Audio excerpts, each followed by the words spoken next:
Hello student. तो आज AOD का सेकेंड पार्ट स्टार्ट कर रहा हूँ। तो कल क्वेश्चन नंबर 8 तक कंप्लीट हुआ था। आज क्वेश्चन नंबर 9 से आगे बढ़ रहे हैं। तो क्वेश्चन नंबर 9 क्या है?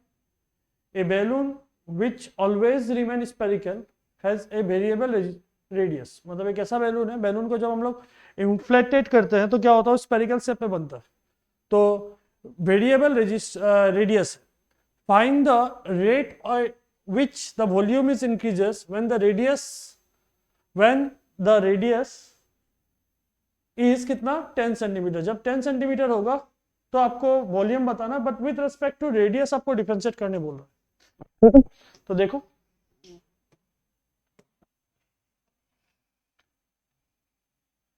let the radius of sphere be r।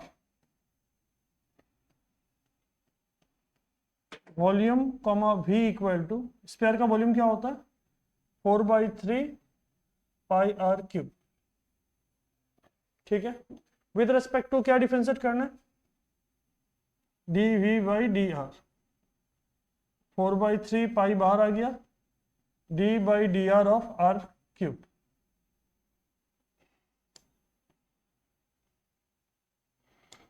D by d r of r cube. तो 4/3 बाहर है, पाई बाहर है, आर क्यूब का डिफरेंशिएशन हो जाएगा 3r²। 3 से 3 कैंसिल हो गया, क्या बचा 4r², 4 पाई r²। बट कौन सा पॉइंट में आपको निकालना है, जब r का वैल्यू क्या हो 10 हो।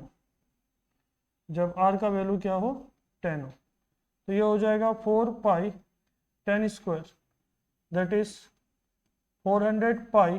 वॉल्यूम हो गया सेंटीमीटर क्यूब, रेडियस हो गया सेंटीमीटर, तो आपस में डिवाइड हो गया, तो ये बन जाएगा सेंटीमीटर स्क्वायर। बात क्लियर है? नेक्स्ट क्वेश्चन देखो। ए लेडर, लेडर मतलब आपका सीढ़ी हो गया, ठीक है, 5 metre long is leaning against a wall. मतलब क्या बोल रहा है, एक सीढ़ी है आपका जो 5 मीटर का है, 5 मीटर का है, एक वॉल के अगेंस्ट में लीन कर रहा है, मतलब आपको रखा गया है।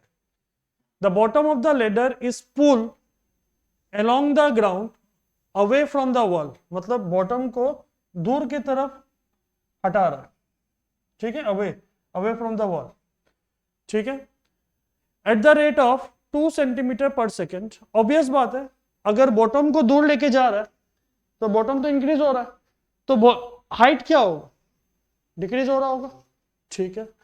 How fast is its height on the wall decreases when the foot of the ladder is 4 metre away from the wall. जब फुट 4 मीटर तक पहुंच जाएगा, हाइट कितना डिक्रीज होगा आपको वो लिखना है, ठीक है। तो इसको हम लोग x मान लेता, इसको y निकाल लेते, ठीक है। तो और नामकरण कर लेता है ओ ए बी, ठीक है। तो पाइथागोरस थ्योरम के हिसाब से वो तो बाद में देखेंगे, पहले तो ए बी का वैल्यू क्या दिया हुआ है 5 मीटर, ओ बी का वैल्यू क्या मान लिया x, ओ ए का वैल्यू क्या मान लिया y, और क्वेश्चन में दिया हुआ है dx/dt 2 metre 2 centimetre per second. हाँ, यहाँ एक और बात हो गया, सेंटीमीटर और मीटर का बात भी आ गया, ठीक है, कन्वर्जन भी करना होगा, ठीक है। और आपका 4 मीटर दिया हुआ है ना, ठीक है, चलो वो देख लेंगे। तो इसको कन्वर्ट यहीं कर देता है,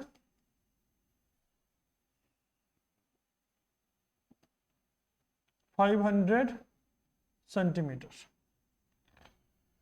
तो ध्यान से देखो, और आपको निकालना है क्या है, dy/dt निकाल। तो पाइथागोरस थ्योरम के हिसाब से in right angle triangle AOB, OA² plus OB² equal to AB²। ये हो जाएगा y² प्लस कितना एक्स स्क्वायर बराबर 500 का स्क्वायर। जब डिफरेंशिएट करेगा तो डिफरेंशिएट इस केस में नहीं करेगा, पहले उसका वैल्यू निकाल लेते हैं। तो यहाँ से क्या आ जाएगा, वाई स्क्वायर बराबर 2500, 2500 नहीं होगा, इसको 500 का स्क्वायर में रहने दो, माइनस एक्स स्क्वायर। तो y बराबर रूट ओवर, बोल सकता है क्या, ठीक है।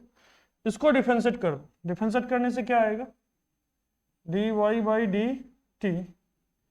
तो पहले तो रूट वाला लगेगा, root over 500 square minus x square, फिर अंदर वाला का होगा माइनस ट्वाइस एक्स, फिर d x by d t. कोई डाउट, पहले रूट का हुआ डिफरेंशिएशन, फिर अंदर 500 स्क्वायर का 0 हो जाएगा, माइनस एक्स स्क्वायर का हो जाएगा माइनस ट्वाइस एक्स। कौन सा पॉइंट में निकालना है वो बाद में निकालेगा, पहले तो वैल्यू पुट कर लेता है। D y by d t का value, d x by d t का वैल्यू 2 था, 2 2 जा 4 हो जाएगा, ये minus 4x root over 500 square minus x square. कोई डाउट, ठीक है।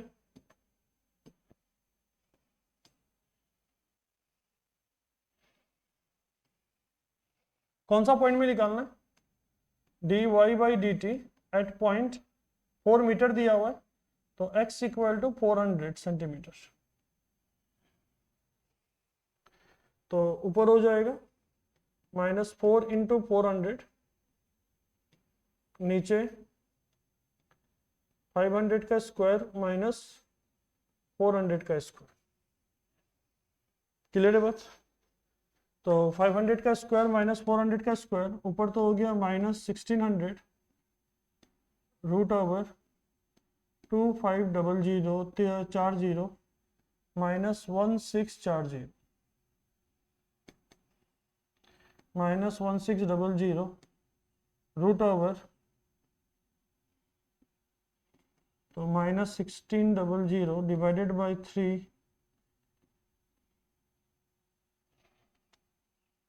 जीरो जीरो कैंसल आउट हो गया। क्लियर है बात। कुछ छोटा सा मिस्टेक हो रहा है, यहाँ एक 2 आएगा, यहाँ भी एक 2 आएगा, 2 के साथ ये गया 2 टाइम्स, ठीक है। 1/2 रूट 2 होता है ना,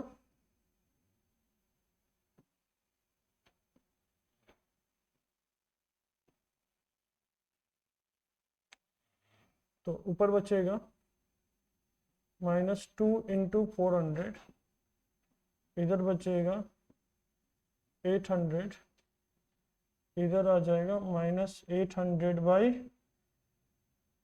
300, 0 0 गया, क्या बचा -8/3 यूनिट हो जाएगा सेंटीमीटर पर सेकंड।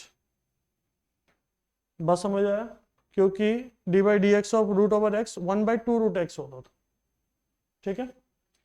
चलो एक बार अच्छा से देख लो, पहले क्या दिया हुआ था, एक सीडी दिया हुआ था जो 5 मीटर लॉन्ग था, ठीक है, जिसका एक्स को खींच के दूर की तरफ ले जा रहा था, कितना रेट पे ले जा रहा था, 2 सेंटीमीटर पर सेकंड के रेट से ले जा रहा था, ठीक है। आपको पूछ रहा था कि कितना वाल से सीडी कितना नीचे डिक्रीज हो रहा है, कितना रेट पे डिक्रीज हो रहा है, मतलब आपसे पूछ रहा था d y by d t निकालो। ऑब्वियस बात है, डिक्रीज पूछ रहा है तो आपसे आपका जो भी आंसर आएगा किस में आएगा, नेगेटिव में आने वाला है, ठीक है।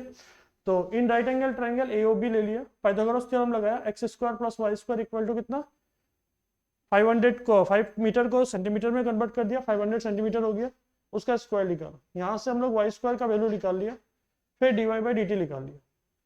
तो d y by d t निकालने के बाद पता चला d y by d t -2x divided by this बचा हुआ है, फिर x का वैल्यू 400 पुट कर दिया, क्योंकि आपको 400 मीटर अवे में चेक करना था। फिर वैल्यू पुट कर देने के बाद -8/3 सेंटीमीटर पर सेकंड आ गया। क्लियर है बात। नेक्स्ट क्वेश्चन पढ़ो, इंटरेस्टिंग क्वेश्चन है। क्वेश्चन क्या दिया हुआ है, क्वेश्चन क्या दिया हुआ है पढ़ो। ए particle move along the curve 6y equal to x cube plus 2. Find the point on the curve at which the y-axis, the y coordinate is changing 8 times as fast as x coordinate. इस sentence का मतलब क्या होता है कि dy by dx का value क्या दे दिया आपका 8 दे दिया। इस सेंटेंस का मतलब क्या होता है कि dy by dx का वैल्यू क्या दे दिया 8 दे दिया। ठीक है, और क्वेश्चन में क्या दिया हुआ है 6y equal to x cube plus 2, इसको 1 मान लो, इसको डिफरेंशिएट करो तो क्या आएगा 6 dy by dx equal to 3x square plus 0 बोल सकता है, हाँ या ना। ये इसके साथ गया कितना times 2 times, 2 into d y by d x का वैल्यू ऊपर से कितना था 8 equal to x square, implies x square equal to क्या हो गया 16, तो x का वैल्यू क्या होगा प्लस माइनस 4। यहाँ तक कोई डाउट? तो आपको x का 2 वैल्यू मिल गया, इस x को एक बार प्लस 4 यहाँ पुट करेगा तो y आ गया, इस x को माइनस 4 पुट करेगा तो और एक y आ जाएगा। तो क्या लिखेगा when x इक्वल टू 4, तो 1 इंप्लाइज क्या होगा बताओ 6y इक्वल टू 4 का cube plus 2, y equal to 64 plus 2 कितना होगा 66 divided by 6 that is 11। when x equal to कितना minus 4, 1 implies 6y equal to minus 4 का cube plus 2 that is minus 64 plus 2, तो यहाँ से y बराबर क्या होगा माइनस 62 बाई 6, काटाकुटी करने के बाद माइनस 31 बाई 3, हाँ या ना। ठीक है, द रिक्वायर्ड पॉइंट्स, पॉइंट क्या क्या बचेगा अपने पास 4,11 एंड दूसरा पॉइंट माइनस 4, माइनस 31 बाई 2, हाँ या ना, क्लियर है बात 31 बाई 3, क्लियर है बात, पॉइंट समझ में आ रहा है। बस यहाँ जो मेन पॉइंट था ये था द वाई कोऑर्डिनेट चेंजेस, मतलब वाई चेंज हो रहा है, किसके रेस्पेक्ट में चेंज हो रहा है एक्स के रेस्पेक्ट में, तो क्या हो गया d y by d x equal to 8 हो गया। क्वेश्चन नंबर 12 देखो, ऐसा सब इजी क्वेश्चन है। The radius of the air balloon is increases, balloon दे दिया बबल दे दिया, इसका मतलब क्या हो गया स्पेयर आने वाला है, bubble is increases eight the rate of कितना 1/2 centimetre per second, at what rate is the volume of the bubble increases when the radius is 1 centimetre. तो इसका मतलब स्पेयर का वॉल्यूम को क्या लेना होगा r, let the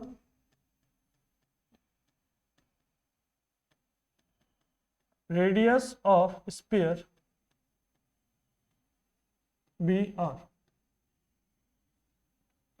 therefore dr by dt question के अनुसार कितना दिया हुआ है 1/2 सेंटीमीटर पर सेकेंड, यस और नो, क्लियर है बात।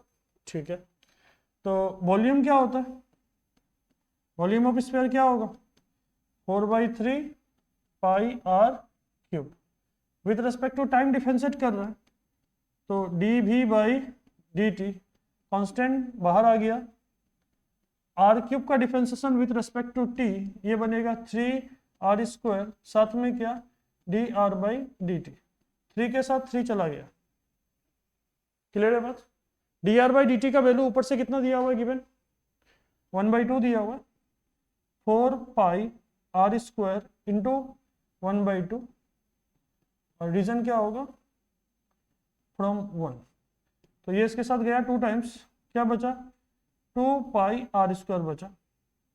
तो d v by d t कौन सा पॉइंट पे निकालना है जब आर का वैल्यू क्या हो 1 हो, तो ये हो जाएगा 2 पाई इंटू 1 का स्क्वायर, क्या बचेगा ये 2 पाई बचेगा, यूनिट क्या होगा सेंटीमीटर क्यूब पर सेकेंड।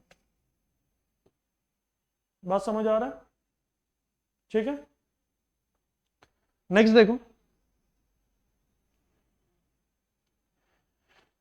वापस बैलून बोल दिया तो इसका मतलब कौन सा शेप आ गया? स्फीयर आ गया। ठीक है, विच always remain spherical has a variable diameter. Diameter क्या दे दिया? वेरिएबल दे दिया। अगर वेरिएबल डायमीटर दे दिया तो रेडियस निकालना होगा। डायमीटर और रेडियस के बीच में क्या डिफरेंस, क्या रिलेशनशिप है कि diameter equal to 2 into radius. ठीक है, find the rate at which the volume with change of its volume with respect to क्या? x, मतलब x के रिगार्डिंग में क्या वॉल्यूम चेंज हो रहा है वो निकालना है, मतलब इस बार differentiate with respect to x करना है। तो देखो ध्यान से, let the radius of sphere be r. Question में डायमीटर दिया हुआ, डायमीटर कितना दिया हुआ है? 3/2 2x + 1, हाँ या ना? तो रेडियस क्या होगा? डायमीटर का आधा होगा, दैट इज 3/4 2x + 1, हाँ या ना? होगा। ठीक है, तो वॉल्यूम फॉर्मूला क्या था? वॉल्यूम क्या था? Volume v equal to 4/3 pi r cube. ये हो जाएगा 4/3 into pi into r cube, मतलब 27/64। ये होगा 2x + 1 का होल क्यूब। किसी को डाउट? आर का वैल्यू डाल के उसका क्यूब कर दिया, तो ये इसके साथ गया कितना टाइम्स? 3 टाइम्स। ये इसके साथ जाएगा 16 टाइम्स, सॉरी 9 टाइम्स जाएगा। तो ये आ गया 9/16 पाई, और इधर बचा 2x + 1 का होल क्यूब। अब क्या करना, अपना वॉल्यूम को विथ रिस्पेक्ट टू किससे डिफरेंशिएट करना है? x से डिफरेंशिएट करना है।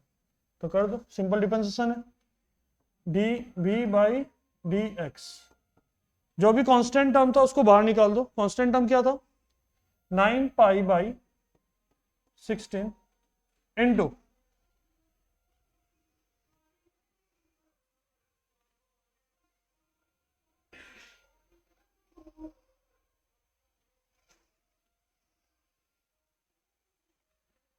उसको जाने दो, काट के निकाल देंगे।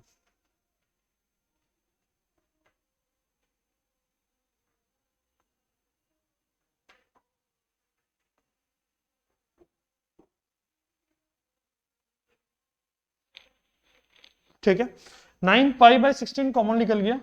फिर पावर का फॉर्मूला लगेगा, क्या बनेगा? 3 2x + 1 का होल स्क्वायर। फिर अंदर वाला का डिफरेंशिएट होगा, 2x + 1 का डिफरेंशिएशन में कौन बचेगा? सिर्फ 2 आ जाएगा। तो देखो 2 के साथ ये कैंसल आउट हो गया 8 टाइम्स, 3 इंटू 9 27π/8, और अंदर बचेगा 2x + 1 का होल स्क्वायर। x का वैल्यू कुछ दिया हुआ नहीं था, नहीं तो हम लोग x का वैल्यू वो जगह सब्स्टिट्यूट कर सकता था। क्लियर है बात? एक बार वापस देख लो, रेडियस दिया हुआ है, क्वेश्चन में डायमीटर दिया हुआ था जिससे हम लोग रेडियस निकाला, रेडियस से पहले वॉल्यूम निकाला आराम से, फिर उसको हम लोग फिर एट द एंड डिफरेंशिएट कर दिया। क्वेश्चन में डायरेक्ट दिया हुआ था with respect to x differentiate करो। इंटरेस्टिंग क्वेश्चन है, ध्यान से समझो। अगर आप कोई पाइप से, कोई बाल्टी से अगर आप सैंड को गिरता है तो किस फॉर्म का शेप बनेगा? आपका कौन टाइप का शेप बनेगा? ठीक है, तो वही बोला है, a sand is pouring from a pipe at the rate of कितना? 12 centimetre cube per second. Centimetre cube दे दिया, इसका मतलब वॉल्यूम पता चल रहा है वहां। ठीक है, the following sand forms a the falling sand forms a cone on the ground in such a way the height of the cone is always 1/6 of the radius of the base। मतलब जो कोन का height है radius का कितना है? 1/6 है। ठीक है, how fast is the height of the sand cone increases when the height is 4 centimetre, मतलब आपको dh/dt पूछ रहा है, ठीक है। तो इसका मतलब जितना भी रेडियस है उसको कन्वर्ट कर देना है किसमें, हाइट में कन्वर्ट कर देना है। तो पहले तो डायग्राम बना लेता,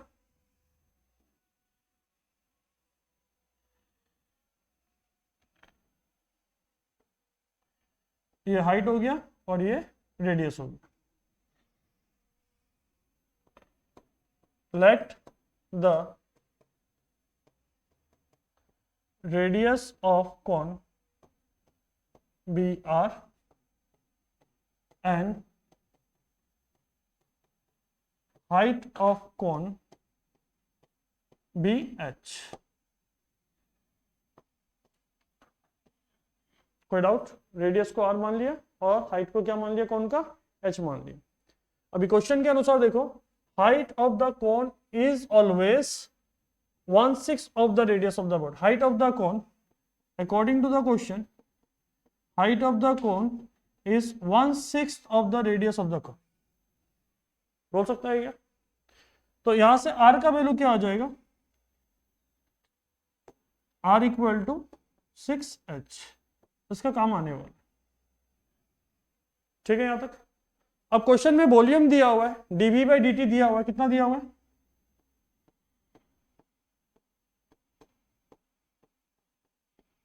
12 सेंटीमीटर क्यूब पर सेकेंड दिया हुआ है क्या, ठीक है।